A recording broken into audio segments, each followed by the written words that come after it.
Sumpah ya, makin hari kita tentang MBG itu makin menjadi-jadi nggak sih? Kita yang sekarang, BGN mengatakan bahwa anak hasil pernikahan dini dan yang putus sekolah akan mendapatkan MBG.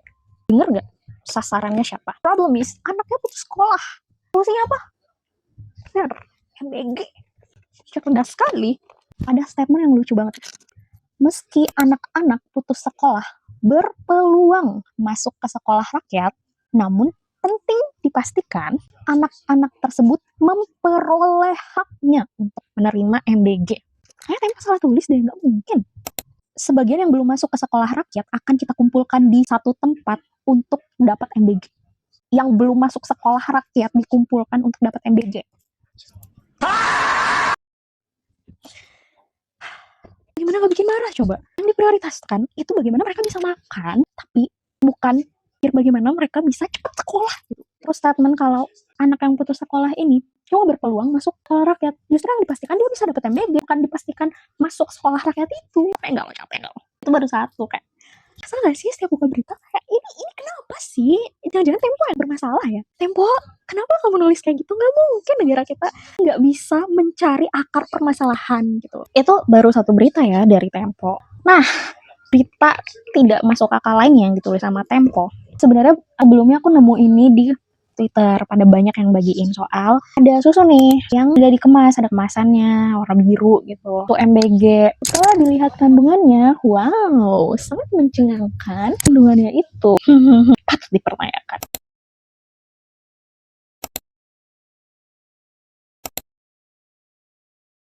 Ada satu artikel nih dari Tempo yang judulnya Ligisi mempertanyakan alasan BGN paksakan susu dalam MBG. Poinnya adalah kenapa susu yang dikasih gak 100% susu. Ini tuh datanya susu itu cuma 50%.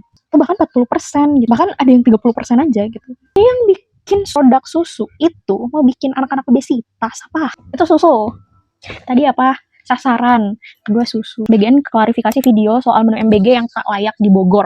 Intinya dia bilang, itu nggak benar itu. Karena udah dibawa ke rumah. Makanya makanannya nggak benar, udah nggak bisa dikonsumsi. Bukan ompreng MBG kayak gitu. Pokoknya pembeliannya kayak gitu. Oke, now pengalaman pribadi. Orang tua aku rumah itu sering membawa pulang MBG sisaan anak-anak. Jadi aku nanya kan, kenapa sih banyak banget makanan MBG yang dibawa ke sini gitu. Terus dijawab lah, iya soalnya omprengnya itu harus pulang dalam keadaan kosong. Satu, terus yang kedua, ya biasalah orang tua pasti merasa kayak ini sayang banget kalau dibuang gitu. Mending kita membagikan ke guru-guru lain. Itu pun guru-guru lain udah mendapatkan MBG itu. Aku tanyain lagi, kok bisa sebanyak ini gitu. Terus dijelasin kalau dalam sehari itu bisa aja banyak siswa yang gak hadir, makanan sisanya gitu. Jadi dibagiin lah. Tapi setelah itu yang terjadi adalah makanan MBG itu ketika sampai di rumah orang-orang anak SMP itu pulang siang jam 12 gak sih? Jam 1 setelah sampai di rumah jam 1 siang itu makanannya udah basi coy. Satu-satu yang masih bisa dikonsumsi itu nasi. Pernah aku mencoba untuk masak ulang tuh salah satu menunya, kayaknya masih oke deh. Tempe kecap setelah dibumbui ulang bener-bener sama aja, rasa jeleknya itu tidak hilang. Sampai adek gue yang anak SMA juga dapet kan, dia tuh sering kirim video ke aku pas buka ompreng itu ada kalajengking di dalam. Tolong higienisitasnya itu dijaga.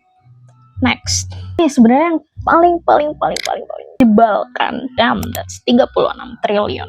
Negara bisa menyelesaikan masalah anak putus sekolah yang saat ini berjumlah 4 juta orang. Betul, dana MBG 36 triliun itu dialihkan, maka setiap anak sekolah di Indonesia bisa mendapatkan 9 juta. Itu lebih dari cukup untuk biayai mereka kembali ke sekolah, membeli seragam, buku, hingga alat penunjang belajar. So, apa kesimpulannya? Artinya memang kita tidak diprioritaskan untuk terdidik, diharapkan untuk kenyang bego doang. Emang sih alasannya adalah kan itu kebutuhan dasar, tapi the problem is yang makan itu cuma anak-anaknya. Orang tuanya di rumah kesulitan membeli bahan pangan. Alih-alih sebenarnya itu sangat membantu, justru itu tidak meringankan sama sekali. Why don't you just memberikan biaya pendidikan untuk anak-anak? Jadi anak-anak itu mampu untuk mencari penghasilan yang lebih layak gitu. Setidaknya itu salah satu skema untuk memutus rantai kemiskinan. Jadi orang kalau misalnya nggak bisa makan itu diajarin gimana cara mencari makan, bukan dikasih makan. Kalau dikasih makan itu akan melibatkan ketergantungan. Jadi negara tuh mau kalian bergantung untuk urusan perut gitu, tapi tetap kesusahan. Merah banget gak sih soal ini? Diurut tuh kasus-kasus yang paling pertama adalah keracunan, kemudian makanan MBG yang tidak layak makan, terus terjadi keracunan, bahkan sempat keracunan massal. Habis itu ya lagi aturan aneh lainnya seperti SPPG diangkat jadi PPPK.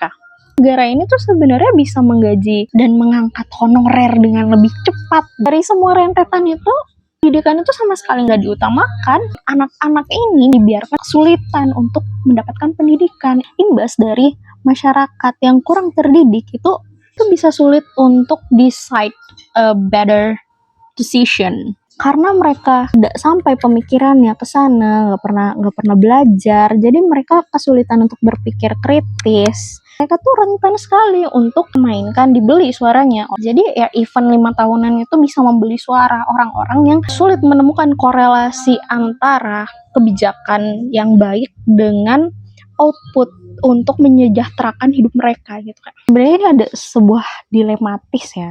Karena berapa kenalanku juga bekerja di dapur MBG, bukan berarti aku mengatakan bahwa apa yang dia kerjakan itu adalah kesalahan. Poinnya adalah yang bermasalah ini adalah sistem. Kita dibentuk untuk mengikut sistem itu, ada lapangan pekerjaan ya kenapa tidak orang daftar gitu kan? Ya bisa dapat duit. Jadi dengan kasus sebanyak itu, gimana tidak? Alih-alih menerima dan mendukung MBG, justru orang-orang ketakutan. Jadi memang sejak awal kita tidak diprioritaskan pendidikannya. Jadi kayak what we can do cuma marah-marah. Menyuarakan keresahan itu adalah sesuatu yang wajar sekali, apalagi kalau kita keresahannya ternyata sama dan ternyata kita semua sadar soal itu. So, hidup cuma sekali tapi jadi WNI.